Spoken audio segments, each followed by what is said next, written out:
식품의 판을 벌리다 시작하겠습니다. 안녕하세요. 식판 DJ 제이미입니다. 네, 안녕하세요. 저는 식판 PD 포터라고 합니다.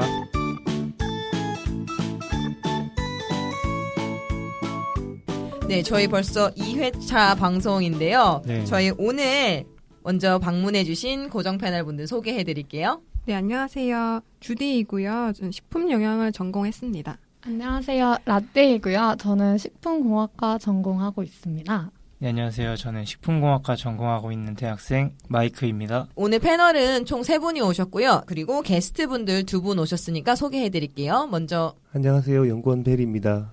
예, 안녕하세요. 품질관리, 생산관리 업무를 맡았었던 모카라고 합니다. 네, 지금 저희 2분 모카님이랑 베리님 오셨고요. 저희 이 2분과 함께 같이 현직자의 만남 1부 순서 시작하겠습니다. 자, 저희 그러면 간단하게 자기소개 해주세요. 먼저 그러면 모카님이 먼저 해주세요. 저는 이제 예전에 다국적 기업에서 커피를 만드는 회사였는데 8년간은 품질관리, QA 업무를 했었고 그다음에 4년간은 커피를 생산하는 생산관리 업무를 했었던 경험이 있습니다. 네, 베리님은 지금 하시는 일 한 번만 더 얘기해 주시겠어요? 네, 저는 유산균 회사에서 식품안전팀 업무를 수행하고 있습니다. 위해 요소 분석과 영업점 점검 일들을 하고 있습니다. 네, 그러면 모카님 지금 하시는 직무에 대해서 조금 더 간단하게 설명해 주실 수 있으세요? 많은 분들이 관심 있어 하실 만한 내용을 가지고 이제 말씀드리는 게 좋을 것 같아서 이제 그 품질 관리 이제 QA 퀄리티 어슈어런스라고 하는데 그거는 이제 제품을 공장에서 만들었을 때 그러니까 소비자한테 판매를 해도 괜찮은 품질을 만족시켰느냐를 보는 이제 그 업무라고 간단히 이렇게 이해를 하시면 될 것 같아요. 생산 관리라고 하는 거는 이제 공장에서는 주문량이 들어오면은 그만큼의 물량을 시간 안에 맞춰서 생산하는 게 되게 중요하거든요. 생산 물량을 기본적인 품질을 만족시키면서 만드는 그 업무를 또 생산 관리라고 이해를 해주시면 될 것 같습니다. 아, 그렇구나. 근데 어떻게 하다가 품질 관리에서 갑자기 생산 관리로 넘어가시게 되신 거예요? 품질 관리 업무로 원래 이제 공장에는 입사를 했었는데, 그러니까 회사마다 약간씩 틀리긴 하지만 업무 순환할 수 있는 기회를 주고 있어요. 대부분의 회사들은. 그래서 이제 8년 동안 품질 관리를 하면서 또 이제 생산 관리 그러니까 공장에서도 중요한 부분의 하나이기 때문에 한번 해보고 싶다라고 이제 경영진에게 이제 그 어필을 해가지고선 이제 그 부서를 변경한 경우였죠. 저 그러면은 그 두 업무를 하셨을 때 좀 업무 강도가 달랐을 것 같은데 하시고서 어떤 부분이 더 힘드셨던 게 있었나요? 뭐 다 장단점은 있는데요. 품질 관리는 이제 약간 정신적인 스트레스 부분이 또 있을 수 있어요. 왜냐하면은 의외네요. 실사. 쉽게 얘기를 하면은 제품에 문제가 없어야 되는 건 당연하다라고 이제 위에 분들은 생각을 하시는데 그게 이제 QA 부서에서는 굉장히 열심히 해야지만 이제 문제가 없는 제품이 이제 되는 거거든요. 그렇게 열심히 해야지만 문제가 없는 건데 그건 당연한 거고 그 문제가 생겼을 경우에는 좀 책임을 많이 듣게 되기 때문에 그런 부분들 좀 있고 법적인 것도 많이 보나요? 법적인 것도 당연히 QA에서 봐야 되는 범위죠. 우리나라에서는 이제 크게는 식품위생법 그 외에도 관련된 법들이 되게 많이 있거든요. 그래서 그런 것들에 대해서도 좀 많이 숙지를 해야 되죠. 그럼 생산관리 쪽에서는 좀 어떠셨어요? 일하실 때? 생산관리는 정신적인 스트레스가 아니지 체력적인 한계인 맞습니다. 거죠. 쉽게 얘기하면 약간 그렇고요. 약간 그렇고 생산관리를 하려고 하면은 아까 말씀드렸듯이 이제 주문량이 내려옵니다. 공장들은 다 손으로 만드는 게 아니라 기계 설비로 만들거든요. 기계 설비들이 운전을 하다 보면 오작동을 일으킬 수도 있고 여러 가지 좀 예상치 못했던 문제들이 있을 수 있어요. 근데 이제 그런 문제들을 즉각적으로 해결해서 원하는 시간 안에 문제없이 제품을 만들어내야 되는 신경을 써야 되죠. 그리고 현장 사람들하고 원활하게 업무 수행을 해야 되니까 현장 사람들을 더 많이 접해야 돼서 이제 인간관계 측면에서 품질 관리보다 더 부각될 수도 있죠. 예. 그럼 두 직무 중에 어떤 게 더 좀 더 본인 성향이 좀 잘 맞으셨던 것 같으세요? 근데 어떤 관계가 좀 더 즐거우셨었나요? 네. 일을 성향에 맞추기가 굉장히 어려운 직무입니다. 네. 그래도 둘 중에 하나를 내가 만약에 다시 선택해야 된다면 그래도 어떤 게 조금 괜찮았나? 근데 그렇게 얘기하기 힘들 것 같아요. 왜냐면은 이제 저는 이제 공장에서 업무를 처음에 이제 일을 배우기 시작했으니까 공장이 어떻게 돌아가는지에 대해서 전반적으로 아는 것들이 되게 중요하다고 생각하거든요. 왜냐하면은 거기서 그냥 한 부서에서 계속 입사해가지고서 퇴직할 때까지 다 있을 거라고 하면은 모르겠는데 사실 그런 사람들이 요즘 많지 않거든요. 같은 회사 안에서도 부서를 여러 번 옮길 수도 있고 뭐 능력이 되면 이직할 수 있다고 이렇게 사람들이 많이 인식을 하는 시기이기 때문에 제가 보기에는 여러 가지를 다 경험하는 것이 좋다라고 개인적으로는 생각해요. 그래요. 베리님은 지금 어떤 일을 하고 계세요, 정확히? 저는 식품안전팀에서 안전성을 책임지기 위해서 뭐 법적 규격, 동향도 파악을 하고요. 뭐 원재료 안전성 점검, 그리고 위생교육 이런 업무를 하고 있습니다. 그럼 제품 개발에도 좀 직접 많이 참여를 많이 하시는 경우? 참여는 그렇죠. 아닌데 네. 저희 연구소에서는 이제 순환 근무를 하기 때문에 전반적인 이제 업무에 대해서 대략 설명을 해드릴 수는 있어요. 연구소에 대해서. 그래요? 그럼 요즘 하루 일과에 대해서 좀 한번 궁금한데 한번 그럼 베리님 먼저 하루 보통 어떤 식으로 이제 회사에 출근하시면 어떤 식으로 본인의 업무가 이제 좀 시작이 되나요? 제가 어떤 식으로 주로 하고 진행되는지. 있는 업무가 분석인데 네네. 분석이라고 하면 이 분석법을 개발을 하기도 하고 오. 네, 개발된 분석법을 교육을 하기도 하는데 미리 사전에 관련된 자료나 논문들을 아침에 오전에 한번 보고 오후에 직접 실험을 진행을 하고 이런 식으로 보통 진행을 합니다. 그럼 보통 대부분 실험실에서 근무를 하시나요? 네, 저는 보통 사무실에서 전화를 받기 힘든 연구원으로 알려져 있습니다. 이렇게 실험을 많이 하시니까. 네, 자리에 앉아있지 않습니다. 그럼 보통 어떤 기계를 좀 많이 다루세요? 저는 분석 기기 종류는 다 다룹니다. 일반적인 뭐 HPLC, GC, MES, ICP, NIR, IR 뭐 웬만한 건 다 다루고 있다고 보면 됩니다. 저희 지금 방송을 들으시는 분들은 아마 모르실 거예요. 지금 말씀하신 뭐 GC, LC, HPLC 요거 혹시 간단하게 그냥 어떤 걸 분석하는 기계다라고 이렇게 혹시 얘기해 주실 수 있으세요? 간단하게? 네, 말 그대로 LC는 리퀴드 크로마토그래피로서 어떤 물질이 액체에 녹을 수 있는 용매의 어떤 지표 물질을 녹여서 이제 RT라는 머무름 시간을 이용해서 이제 분석하는 기계고요. GC는 반대로 약간 휘발성 물질들을 가스 정도. 네. 주로 가스. 분석합니다. 네. 저 아까 ICP 네, 요거랑 LI IR도. 예. 네. 이것도 한번 저 잘 모르는 부분이라서 혹시 이것도 간단하게. 예, ICP는 유도결합 플라스마 분당 강도계라는 기계인데요. 분광 강도계요. 네. 결국 플라즈마라는 불꽃에서 어떤 액체로 된 샘플을 센 불에 이렇게 노출을 시키면 미네랄 이렇게 특유의 파장을 뿜어냅니다. 그 파장을 이제 디텍션해서 미네랄과 무기질 이런 거를 분석을 하는 기계입니다. 그럼 이게 양이나 어떤 종류인지도 이제 알 수 있는 거예요? 미네랄의 종류도? 네, 미네랄의 종류를 보통 보고요. 보통 이 기계는 한 20가지의 가장 알려진 미네랄 분석을 하고 그 또- 어마운트까지 이제 알려주는. 네, 양까지 알 수 있습니다. 네, 좀 신기한 장비였어요. 저도 처음 들어보는 거 있어서 혹시 패널분들은 좀 못 들어봤던 장비 좀 있으세요? 아니면 좀 이 장비 좀 궁금했던 거?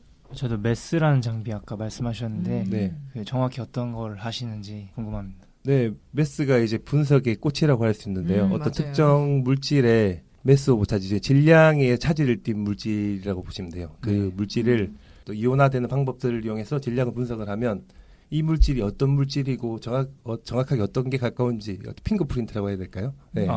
조금 더 족적이라고 해야 될까요? 지문이요? 네, 정확하게 이 물질이 어떤 물질이 정성할 수 있는 좋은 기계로 네. 그리고 감도도 매우 좋은 기계로 알려져 있습니다. 네. 대신 굉장히 고가겠네요. 네, 다 그렇죠. 굉장히 고가입니다. 제가 알기로는 대학에서도 이 메스 기계가 있는 학교도 많이 없는 걸로 알거든요. 네, 저희도 이제 HPLC 메스, GC 메스 한 대씩 있는데요. 뭐 LC 메스는 굉장히 노후화됐고 역시 재구매가 힘든 상황입니다. 워낙 고가이기 때문에. 한번 고장 나면 그러면 네, 고장보다 사실 실험은 재현성이 굉장히 중요한데 그렇죠. 이제 확실히 많이 쓰고 노후화되다 보면 재현성이 좀 떨어지는 경향을 띱니다. 아무리 유지 보수를 잘해도. 네. 보통 한 몇 반복해서 그럼 하세요? 이 메스 같은 것도 3반복으로 보통. 예, 보통 실험의 전처리 방법은 다 똑같고 결국 메스는 질량 분석기로서 디텍터의 한 종류입니다. 그래서 보통 샘플들은 3반복. 근데 주로 또 하죠. 노후가 됐을 때 이제 3반복했을 때 결과값이 좀 다를 수도 네, 있나요? 특히 HPLC, 그러니까 LC메스 같은 경우에는 GC메스와는 달리 기기, 환경에 따라서 그리고 용매에 따라서 어떤 그 메스 오브 차지값, 그러니까 수치가 달라집니다. 그래서 라이브러리라는 이런 메스 오브 차지가 나왔을 때 이 물질이라는 정확한 라이브러리가 잘 없습니다. 하지만 GC메스는 동일한 에너지로 동일하게 깨서 똑같은 기체로 가기 때문에 보통 이제 라이브러리가 구축이 되어 있고 이 물질을 분석을 하면 어떤 물질이라는 것을 이렇게 찾아서 확인할 수 있는 시스템이 갖춰져 있습니다. 그럼 얘네 같은 경우도 이제 분석하면 좀 빨리 결과가 나오는 편인가요? 뭐 다른 실험들에 비해서? 단일 성분 같은 경우에는 빨리 분석이 진행되고요. 좀 잘 알려진 잔류농약 동시분석 같은 경우에는 10가지 카테고리로 설정을 해서 돌려도 한 2시간이면 한 300~400여 종을 분석할 수 있는 정도로 와, 네, 굉장히 빠르네요. 되어 있습니다. 와, 좋네요. 네, 저희 그러면 모카님은 또 하루 얘기를 어떤지 좀 들어봐야 되겠죠? 예. 네. 하루 일과 어떤가요? 일단 품질 관리를 먼저 말씀드릴게요. 품질 관리 때는 입사하면은 제품을 하나씩 담당을 합니다. 커피 믹스를 담당을 했다. 그러면은 이제 아침에 출근하면 생산 현장을 한 번씩 가거든요. 현장에서의 생산 활동이 정상적으로 진행되는지 한번 확인을 하고요. 전반적으로. 그다음에 이제 그 현장 샘플링을 실시를 합니다. 그래서 제품을 수거를 해와서 각 제품별로 이제 분석을 하죠. 근데 분석을 할 때는 식품 쪽 하시는 분들은 잘 아시겠지만 사실 제품 유형별 자가 품질 검사를 해야 되는 항목들이 다 있어요. 이제 그런 것들을 기본적으로 하고요. 그 외에 이제 추가적으로 자사별로 그 각 회사별로 강화해 놓은 규격에 맞는지를 화학적 분석도 하고 물리적 분석도 하고 그다음에 뭐 미생물 식중독균이나 일반 세균 같은 것들이 나오지 않는지 이런 것들을 검사를 합니다. 거기에 이제 추가로 보는 것들이 이제 식품을 보면은 다 포장재가 있고 포장재에 보면 표시 사항들이 있어요.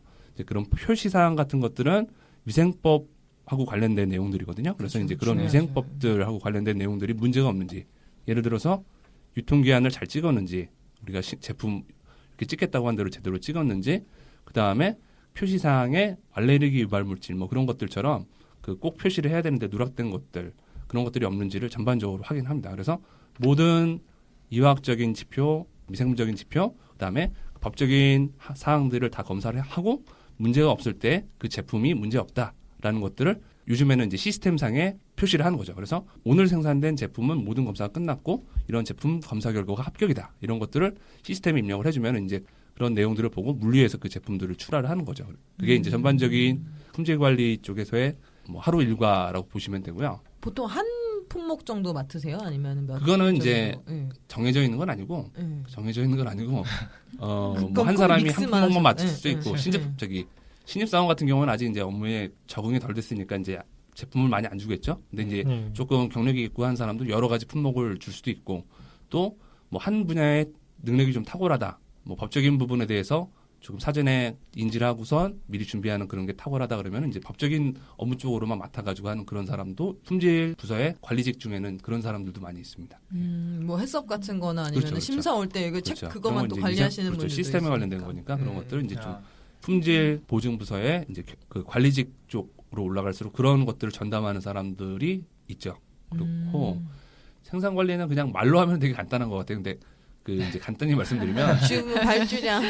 네, 그러니까 원래 이제 생산 관리라고 하는 건 아까 말씀드렸듯이 시장에서 팔리는 경향을 보고 그 생산 계획을 세우는 사람이 전산에다가 만약에 제가 커피 믹스를 생산부에 있다고 하면은 커피 믹스를 뭐 100박스를 오늘 생산해야 된다라는 생산 계획을 내려줘요. 그거는 이제 그냥 내려오는 게 아니라 시장에서 이제 전주에 얼마나 팔리는지를 이제 영업이나 마케팅 부서에서 확인하고 그거를 공장에 있는 생산 계획을 세우는 사람한테 넘겨주거든요. 그러면은 결품이 그 한 100박스가 날 가능성이 있기 때문에 공장에서 그 커피 믹스를 100박스를 만들어 달라는 주문이 와요. 그러면 그 100박스를 생산 부서에서는 만들어야 되는 거예요. 근데 이제 아까 말씀드렸듯이 기계를 통해서 제품을 일반적인 제조업체들은 만들기 때문에 그 공장 설비를 돌리는 데 있어서 여러 가지 문제들이 있을 수 있어요. 예를 들면은 여름에는 전력 수요량이 많아지면 정전이 된다든지, 아 맞아요. 예, 아니면 기계가 노후되면은 기계가 돌다가 멈춘다든지 그런 상황들이 벌어지는데 그 상황에 따라서 기계가 멈추면은 이제 공무부서하고 협력해가지고 그 기계를 빨리 정상화 시켜가지고 생산을 정상적으로 돌아가게끔 한다든지 그런 이제 업무들을 계속 지속적으로 하는 거고 그 다음에는 이제 그 매 생산이 끝날 때마다 저녁에 이제 오늘 생산량 대비 얼마만큼 생산했다. 뭐 그런 지표가 어떻게 보면 되게 중요하거든요. 생산관리부서에서는. 주문량 대비 문제없이 현장을 돌렸고 최종 생산된 양이 목표 대비 얼만큼 나왔다. 뭐 그런 것들을 보는 게 생산관리부서 업무라고 보시면 됩니다. 그럼 보통 만약에 최악의 상황, 예를 들면 내가 내일 갑자기 100박스를 출고해야 되는데 기계가 멈췄다. 그러면은 공무팀에 와서도 만약에 이게 하루 만에 해결이 안 되는 조건이 생기면 뭐 직원들이 다 나와서 이제 손으로 만든다거나 이런 일도 생기나요? 아, 그런 경우도 있고요. 그러니까 그거를 이제 대체 설비를 빨리 구해와서 생산을 할 수도 있고, 근데 그거는 이제 그때 순발력을 잘 발휘를 해야 되겠죠. 그래서 대체를 할 수 있는 설비가 공장 내에 유유 설비로 있다든지 하면은 그 설비를 가져와서 생산하는 방법도 있고, 아니면 다른 아니면은 공장 그렇죠. 다른 공장에 가는 건 사실 좀 그건 쉽지 않은 얘기고, 그러니까 쉬고 있는 설비, 그걸 대체할 수 있는 설비가 있으면 그걸 가져와서 한다든지, 아니면은 정전이 됐으면 예비 발전기를 뭐 1시간, 2시간 돌려가지고 한다든지, 아니면은 뭐 간단하게 뭐 이렇게 박스에 실링을 하는 그런 작업이라고 한다면 그런 것들은 이제 실링기를 갖다 놓고선 저기 그 인력이 그거를 한다든지, 근데 그거는 아니라, 예, 정해져 있지는 않아요. 정해져 있지는 않고 그 상황에서 어떤 식으로 대처를 할 수 있는지를 판단해가지고서 빨리 해야 되는 거죠. 그럼 이 생산에서 만약에 이런 문제가 걸리면 이거는 품질 관리에서 하나요? 아니면 생산팀에서 우선 다 이제 결정을 하나요? 그거는 일차적인 생산 물량을 맞추는 건 일차적으로는 생산 부서가 할 일인데, 근데 이제 그때 결정을 해야 되는 상황이 있을 수 있어요. 그게 좀 중대한 문제가 발생됐다고 한다면은 그게 이제 생산부 혼자 결정할 수 없는 그런 상황도 있거든요. 왜냐하면은 이거를 대체 설비를 이용한다고 하면은 예측되는 좀 품질적인 뭐 한계가 영향들이 있다. 그러면은 그런 때에는 그쪽 방향으로 대체 방법을 사용하기 전에 품질 부서하고 협의를 해야 되죠. 그래서 협의를 해서 이런 부분에 대해서 조금 품질적인 영향이 있을 수 있다라는 거를 그 양해를 구한다기보다는 협의를 하고 충분 협의가 된 상황에서 이제 그런 진행들이 있을 수 있죠. 베리님도 뭐 얘기하시려고 하시죠? 예. 네, 이제 궁금한 게 있어서 여쭤보는 네. 건데요. 이제 식품회사가 생산관리, 품질관리가 좀 꾸준하고 지속적인 업무인데 그러면 늘 생산량을 일정하게 맞춰야 되지 않습니까? 예. 혹시 휴가나 휴식, 그러니까 휴가나 이럴 때 제대로 쉴 수는 있는지 학생들의 입장에서 한번 물어보고 싶습니다. 생산 관리 네, 근무할 경우 중요한 이제 거네요. 네, 여름에는 진짜. 보통 못하지 않을까요? 커피 네. 믹스 같은 경우 여름이 이제 대박 상품일 텐데 근데 이제 일반적으로 조금 규모가 있는 회사 같은 경우에는 예. 휴가를 갔을 때 대체할 만한 인력을 항상 계획을 세워놔요. 그러니까 예를 들어서 제가 그 업무를 하고 있는데 휴가를 가야 된다거나 비상 상황에 이 업무를 할 수 없다 한다면은 그 백업 인원으로 어떤 사람이 이 업무를 그때는 해야 된다라는 것들을 계획을 세워놓기는 해요. 제가 이제 뭐 드리고 싶은 얘기는 조금 문제점 중에 하나가 중소기업들은 그런 게 조금 안 돼 있어요. 무슨 얘기냐면은 예, 품질 관리 몇 명 없는 그런 회사 같은 경우에는 그 사람이 휴가를 가면은 업무가 잘 안 돌아가기 때문에 조금 휴가를 가기가 좀 힘든 그런 상황이 조금 있을 수는 있어요. 중소기업은 한 사람이 보통 되게 다양한 업무를 그렇죠. 맡게 된다고 네. 들은 것 같아요. 네. 결국 좋은 기업일수록 네. 그 관리하는 분목수가 적은 것을 확인하실 수 있습니다. 맞습니다. 맞아.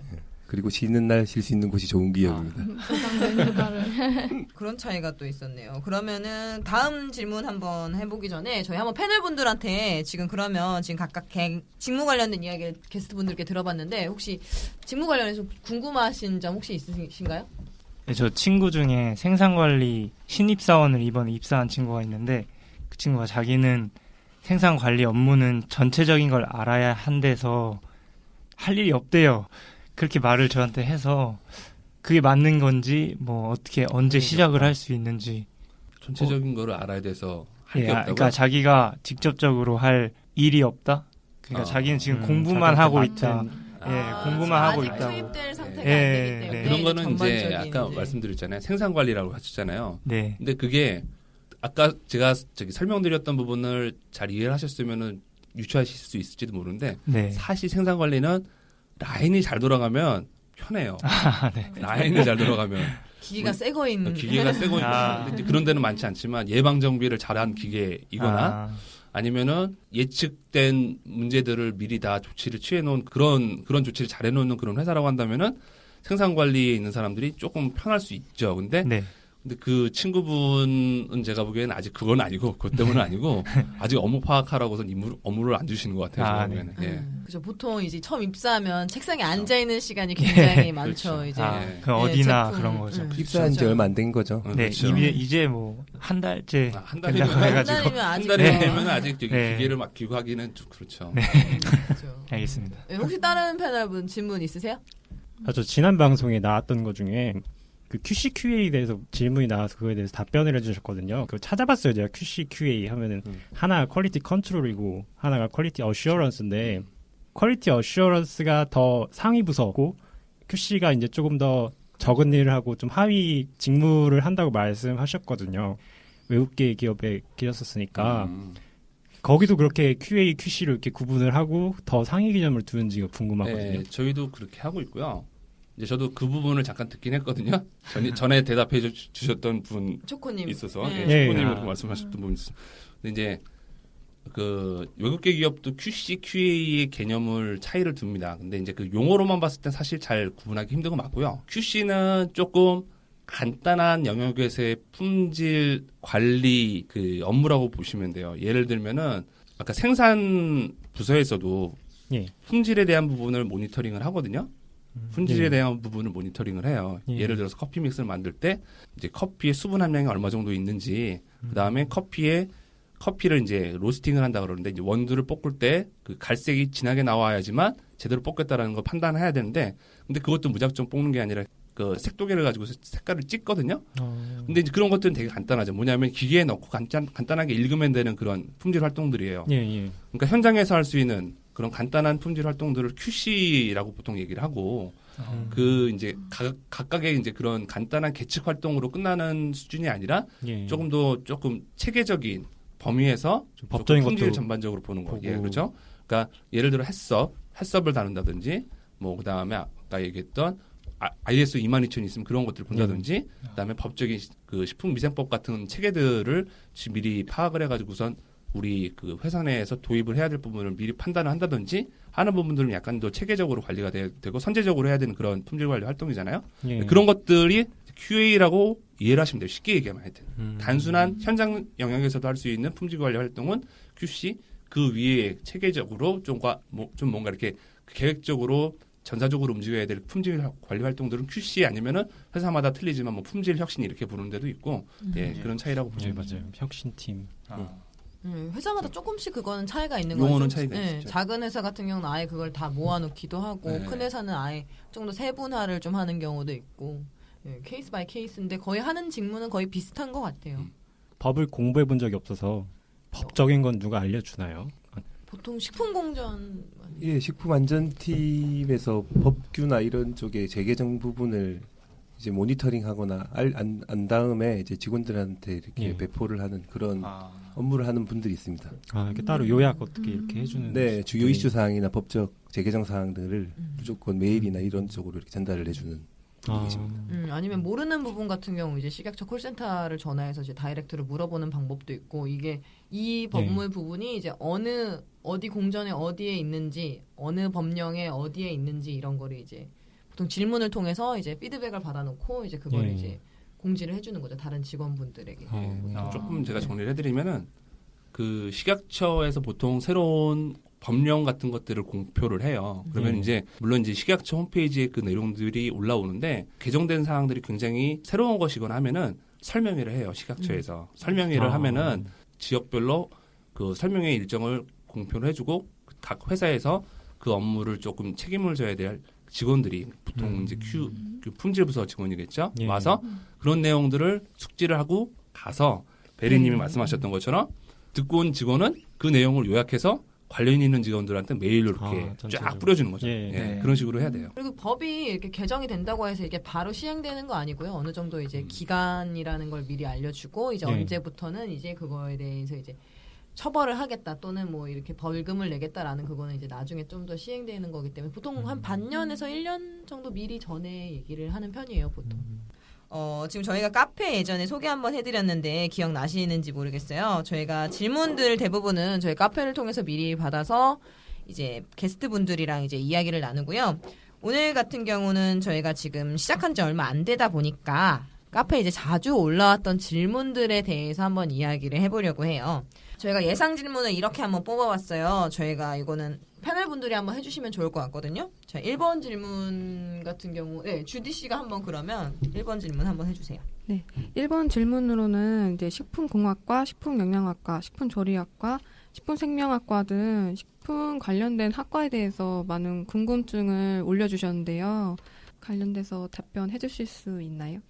네, 그러면 이거는 제가 먼저 간단하게 설명을 해드릴게요. 지금 우선 우리나라의 많은 대학교에 식품자가 들어가는 과가 굉장히 많아요. 생각보다. 우선 식품조리학과. 제가 요거에 대해서 먼저 간단하게 말씀해드릴게요. 저희 조리. 우리 흔히 말하는 음식을 만드는 요리사, 조리사 보통 얘기하잖아요.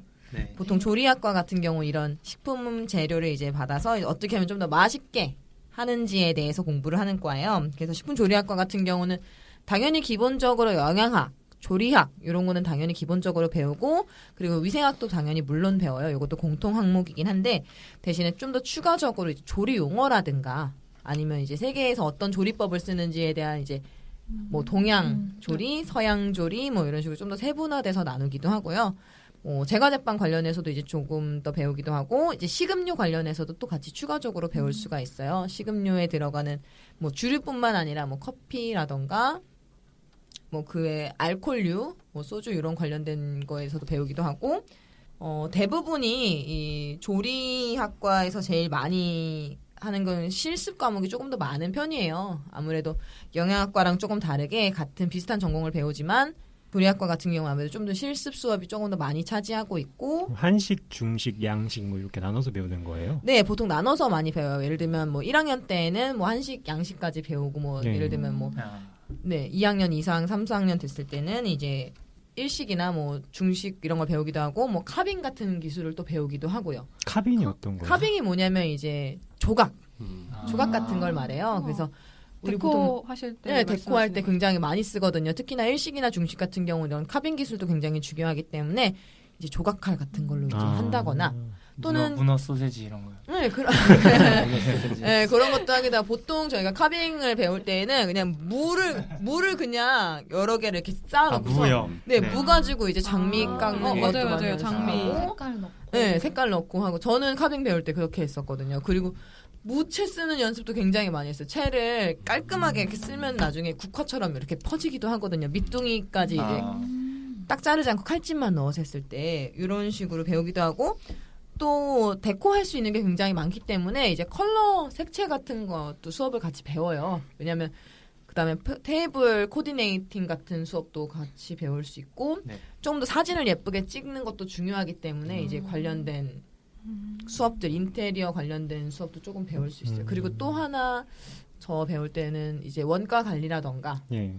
식재료를 이제 어떻게 관리하는지에서도 이런 교과목들이 조금 더 많이 있다고 보시면 돼요. 그리고 이제 식품 영양학과 같은 경우는 주디 씨가 조금 더 잘 아시니까 한번 설명해 주시겠어요? 식품 영양학과 같은 경우는 식품이랑 영양 쪽을 많이 배우는데요. 식품공학과는 다르게 영양학, 영양생리학, 그리고 임상영양학 등 이런 부분도 많이 배우고요. 위생학 부분도 많이 배우긴 하는데 식품위생법규 만약 그런 부분도 배우고요. 분석 실험 같은 것도 매년 배우거든요. 그래서 식품 분석 실험 이런 식으로 해서 좀 식품에 대해서 많이 배우는 것 같아요. 대신에 실험을 되게 많이 하네요. 실험도 많이 하고요. 그리고 저희는 이제 영양학과니까 단체급식 관리에 관한 실습도 하고 관련해서 3학년 이후부터는 실습을 따로 하러 가거든요. 아, 영양. 그래서 가는 곳이 되게 다양한데 병원부터 시작해서 학교 그리고 사업장에도 갈 수가 있어요. 대신 사업장을 갈 때는 이제 자소서를 좀 쓴다가 해가지고 가기가 약간 좀 커트 되는 부분 있잖아요. 그런 부분 외에는 여러 군데를 갈 수가 있어서 그럼 경험해볼 수 혹시 있어요. 조리과처럼 이제 네네. 한식 수업이라던가 이런 것도 혹시 배워요? 실기 네, 수업도? 네. 아, 그래도 배워요. 대신에 배우긴 하는데 그냥 레포트 쓰고 그다음에 관련해서 이제 교수님께서 시연해 주시면은 그걸 저희가 보고서 하고 관련 레포트 쓰고 그리고서 관련해 나중에 시험 보게 되고 막 이런 과정으로 하는 것 같아요. 그래서 저희는 한식도 하고 그다음에 외식도 하는데 저는 외식 강의를 들었을 때 좀 그 교수님께서 경험을 해봐야 좋다고 하셔가지고 1인당 2만 원씩에 한해가지고 실제로 어디지? 어디요? 레스토랑에 저렴한 죄송해요. 기억이 안 나는데 네. 레스토랑에 가가지고 먹어보고 이게 어땠는지 그리고 배웠던 네. 배웠던 거에 관해서 뭐 이런 부분이 있었다 막 이런 식으로 하면서 보고서 작성하면서 좀 얘기했던 게 가장 기억에 남는 것 같아요. 저도 조리과랑 제과제빵과를 원래 전공을 했었거든요. 그러다 보니까 저희도 수업 때 그게 제일 많았어요. 벤치마킹 하는 거. 예를 들면 유명한 어디 가서 먹어보고 오기. 그래서 그 네. 제품에 대해서 후기를 쓰는 수업이 굉장히 많았어요. 저희는 초콜릿 수업 같은 경우 들었었거든요. 이제 제가 제빵을 전공하다 보니까 그럼 이제 초콜릿 수업 같은 거 들으면 이제 초콜릿 막 100개 먹고 그러면은 가능해요, 그게? 친구들끼리 이제 돈을 모아요. 이제 조를 만들어가지고 친구들끼리 뭐 삼성동에 어디가 초콜릿 점으로 유명하다 그러면 거기 가서 우리가 10,000원씩 디파짓을 걸고 10,000원어치를 사서 이제 반을 잘라가면서 이제 먹어보는 거예요. 이제 모양은 어떻고 막 이렇게 하고 그리고 또 이제 그 돈 이제 또 처음에 디파짓을 네네네네. 걸어놓으니까 이제 또 남은 돈으로 이제 또 딴집 가서 이제 몇 개 먹어보고 저희는 먹어보는 수업이 정말 많았어요. 이제 딴 데 가서 먹어보고 이제 거기가 엄청나네요. 네, 네. 그리고 궁극적인 맛을 네. 내기 위해서 그런 네. 거라는 건가요? 그리고 또 뭐가 기억에 남았냐면 제가 그때 네. 진짜 한 6군데를 돌았었는데 돈이 하루에 굉장히 많이 드는 거예요. 네, 하루가 아니라 한 이틀에 거쳐서 했었어요. 그때 친구들이 지방에 사는 친구들도 있어가지고 네네네네. 이제 주말에 같이 모여가지고 이제 서울에 이제 맛집 투어들을 하는 거예요. 그래서 제일 유명한 집 이런 집 가고 했는데 최종적으로 다들 뭐라고 했냐면 땡땡 회사에서 나오는 플라스틱 초콜릿이 제일 맛있다. 이렇게 쓰기도 했었어요. 왜냐면 그때는 저희가 나이가 어렸잖아요. 20살 이 정도 되니까 이 초콜릿 하나를 2,000원 내고 먹기에는 조금 부담감이 생기니까 맛에도 선입견이 생기더라고요. 그럼 어떻게 보면은 맛에도 약간 가성비를 약간 생각하신 거네요. 근데 그때는 그렇게 왜 이게 비싼지 몰랐죠. 왜냐면 이제 실제로 제가 나와서 이제 초콜릿 직접 만들다 보면 이래서 이게 하나에 2,000원 하는구나라는 게 되는데 그때는 어렸으니까 그때는 우리 슈퍼 앞에 파는 뭐 엘사 초콜릿 뭐 엘사 네네네. 초콜릿 제품만 먹고 살다 보니까 왜 이게 굳이 이렇게 다른가 이거에 대해 잘 몰랐었던 것 같아요. 저 근데 초콜릿 만들어 보셨다고 하셨잖아요. 저도 이모 건강을 생각해서 실제로 코코아 버터 사가지고 만들었었거든요. 근데 만들다 보니까 되게 분리가 쉽게 일어나고 그 조성이 되게 중요하더라고요. 네, 굉장히 중요해요. 저희가 근데, 요거에 대해서 얘기하려면 조금 길게 사설이 좀 생길지도 모르겠지만 우선 초콜릿은 우선 카카오빈을 이제 압축해서 만들잖아요. 그래서 페이스트를 만들게 되면 이제 카카오 메스가 먼저 생겨요. 그리고 나서 그 외 지방인 카카오 버터가 생기고 보통 이 두 가지를 조합을 해가지고 초콜릿을 만들거든요. 우리가 일반 아는 뭐 다크 초콜릿 같은 경우 이 두 가지 재료가 섞인 거. 거기다가 이제 설탕을 조금 더 추가하기도 하고요. 여기다가 우유를 섞으면 이제 밀크 초콜릿이 되는 거고 대신에 화이트 초콜릿은 외국에는 없어요. 화이트 초콜릿이라는 말이. 외국 같은 없어요? 경우는 그래요? 외국에는 카카오 버터하고 밀크랑 이제 설탕을 섞은 게 이제 우리가 소위 말하는 이제 화이트 초콜릿이라고 하는 건데 요거를 이제 배합을 우리가 블렌딩이라고 해요. 이렇게 섞는데 이 각각 온도가 굉장히 예민해요. 특히나 카카오 버터 같은 경우 온도가 굉장히 예민하기도 하고 초콜릿 원물 자체가 되게 예민하기 때문에 이 섞을 때에도 각각의 온도를 유지시켜주는 게 되게 중요해요. 온도계로 이렇게 네, 온도계로 하시는 보통 찔러 보는데 거예요? 제품마다 조금씩 많이 다르긴 하는데 너무 뜨겁지 않게. 아, 중탕은 원래 초콜릿은 어렵다.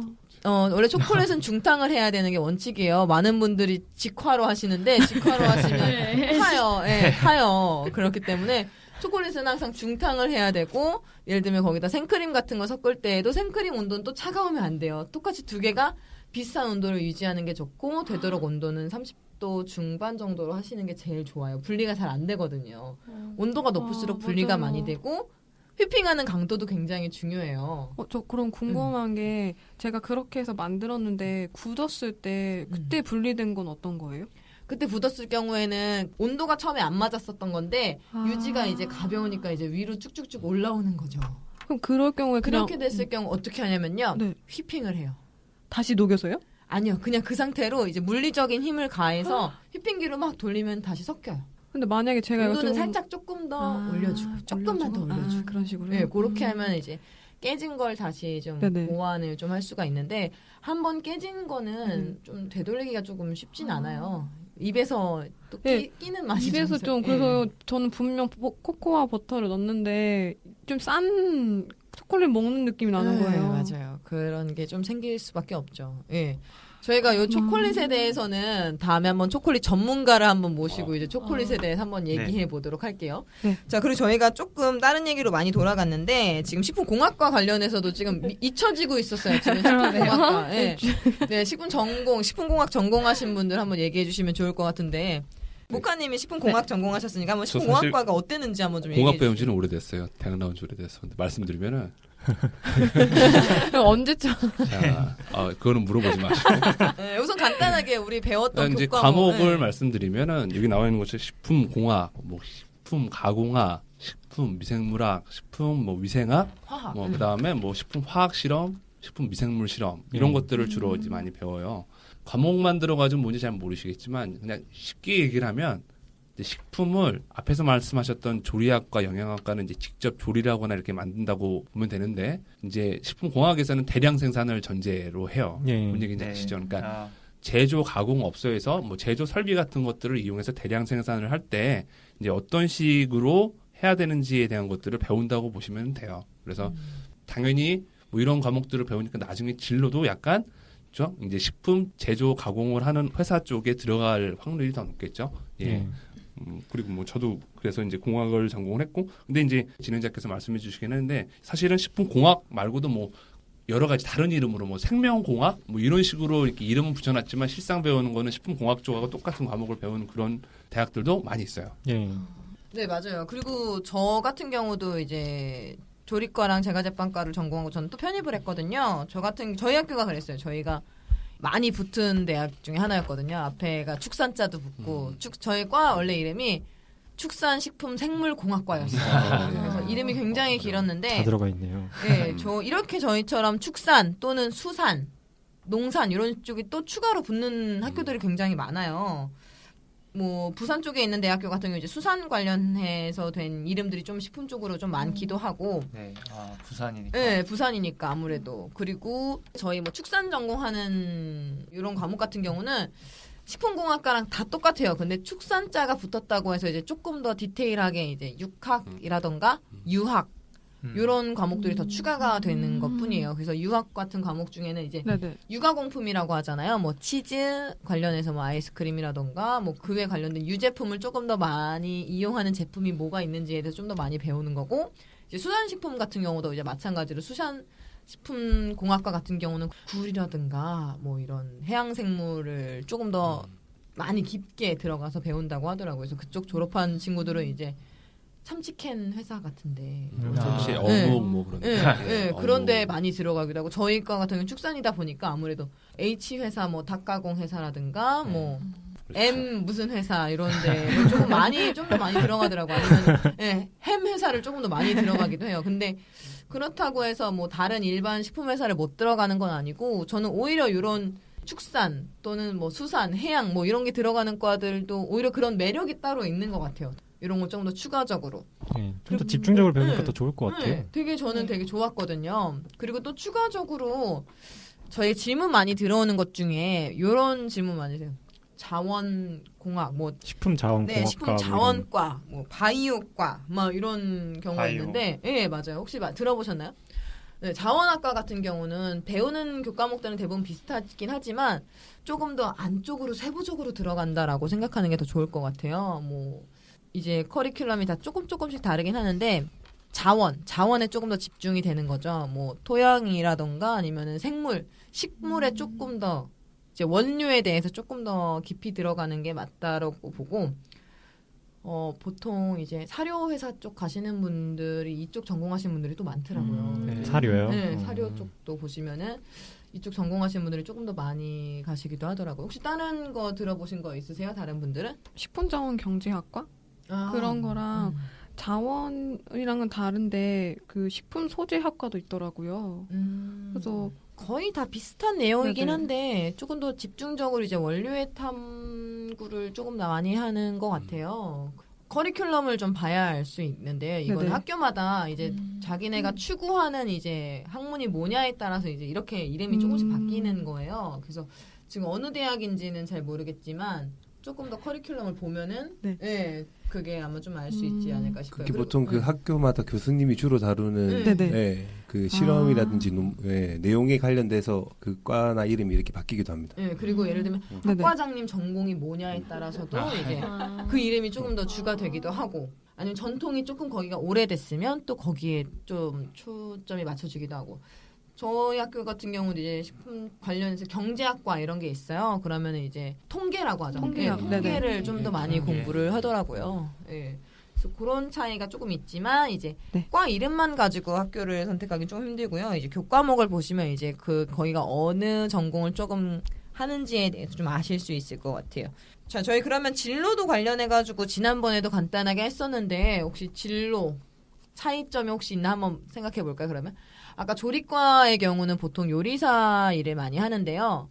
그 외에도 조리과 나와도 영양사는 못 되지만 식품회사로 가는 경우는 꽤 많이 본 것 같아요. 예, 식품회사에 이제 연구 쪽으로 많이 가기도 하고, 네네. 네. 수 있죠. 예, 그리고 그 외 뭐 컨설팅 쪽으로 가기도 외식 기업만 가는 건 아니고, 근데 대신에 티오가 많이 안 나는 건 현실인 것 네. 같아요. 일반 제조업소에 조리학과 사람이 갈 수는 있는데 이제 뭐 왜냐하면 그런 경우는 뭐 신제품 개발을 해야 될 때, 그죠? 아, 예. 어차피 식품이라고 하는 것이 이제 사람이 만들어봤던 것들을 신제품을 만들면 이거를 어떻게 대량 생산할 건지 뭐 그런 것들을 적용하는 게 이제 제조 가공업소들이 하는 거니까 뭐 그런 연구 쪽에는 조리학과 직원들이 수요가 있을 수 있어요. 근데 그렇게 수요가 그렇게 많은 편은 아니죠. 네, 제가 보기에도 이 약간 그런 회사들 소스 회사라던가 아니면 맞아요. HMR 푸드 같은 거 있잖아요. 아, 그래서 네. 그런 제품들 같은 경우는 아무래도 식품공학과에서만으로는 조금 부족한 이제 아이디어나 이런 거를 이제 조리과 출신인 사람들을 이제 데려와서 레시피를 뽑는 경우가 좀 많은 것 같아요. 영양학과는 그래도 다양하게 취업이 가능하죠, 보통. 다양하게 취업이 가능한데 혹시 제재되는 경우가 좀 있나요?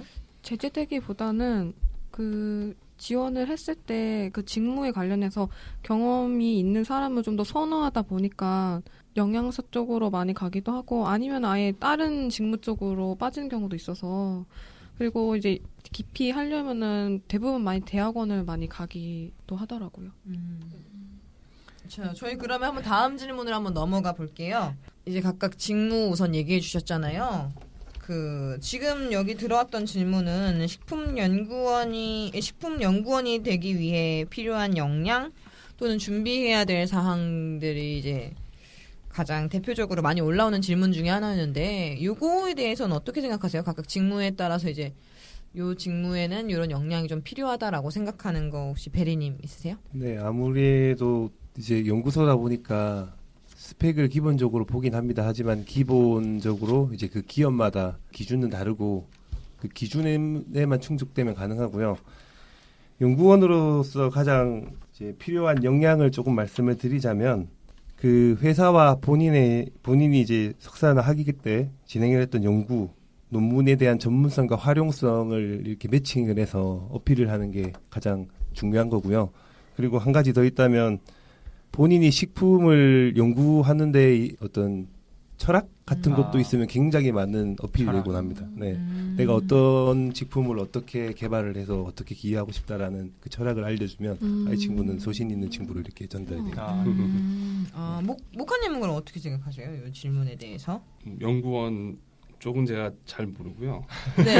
아니면은 네, 본인 직무에 따라서 이제 많은 학생들이 만약에 지원을 하게 될 경우 이러한 역량을 살려서 자소서를 쓰면 좋겠다. 또는 이걸 어필하면 좋겠다라는 거. 둘 다 얘기해 주시면 돼요. 품질 관리랑 생산 관리.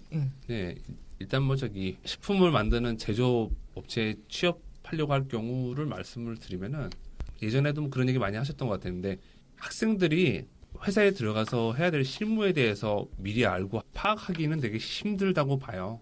힘들다고 보는데 일단 기본적으로 학교에서 배운 것들에 대해서 얼마나 잘 이해를 하고 있느냐 뭐 그런 것들도 기본 지식으로 중요할 수 있고요. 그 다음에 아까 말씀드렸던 것처럼 뭐 연구원분도 말씀하셨지만 회사에 들어가면 이제 분석 같은 것들도 많이 수행할 수 있거든요. 이제 그런 것들 같은 경우에는 뭐 자기가 분석 업무를 해야 되는 직종에 원서를 내려고 하면 이제 자기가 학부 때 실험을 여러 가지 해봤다는 것들을 어필할 수 있는 것도 중요하고 그 외에 이제 그 제가 이제 말씀드리는 것 중에 하나는 간접 경험 같은 것들을 좀 그 학과 외적으로 이제 이제 어필할 수 있는 것들을 좀 하셨으면 좋겠다는 거거든요. 뭐 품질 관리, 뭐 생산 관리, 뭐 그런 것들을 이제 간접적으로 해볼 수 있는 것들이 이제 그 외식업체 같은 데 들어가서 이제 간접 경험 해볼 수도 있고요.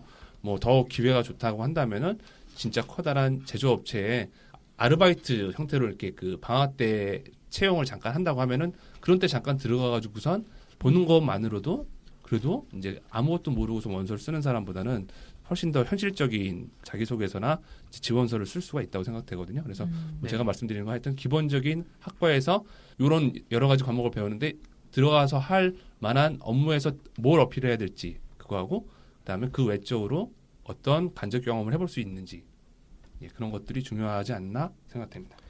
한 가지 학생들에게 전달드리면 입사 후 보통 2, 3년 내는 교육을 위주로 하고요. 네. 어떤 의미 있는 성과를 기대를 하지 않습니다. 근데 아, 학생들은 왠지 뭔가 입사를 하고 나면 뭔가 많은 걸 해야 되고 뭔가 결과를 보여줘야 되고 된 압박감이 있는데요. 그도 그럴 것이 어느 회사에서는 항상 입사 후에 10년 안에 나의 계획을 네, 맞아요. 항상 쓰라고 하잖아요. 쓰라고 해요. 그것 때문에 학생들이 그런 압박감을 갖는 거 아닐까요? 예를 들어 3년 후, 5년 후, 10년 맞아요. 안에 예, 각각의 장기적인 계획을 말해라라고 할 때 그럼 그때는 어떻게 쓰는 게 좋을까요? 그럼?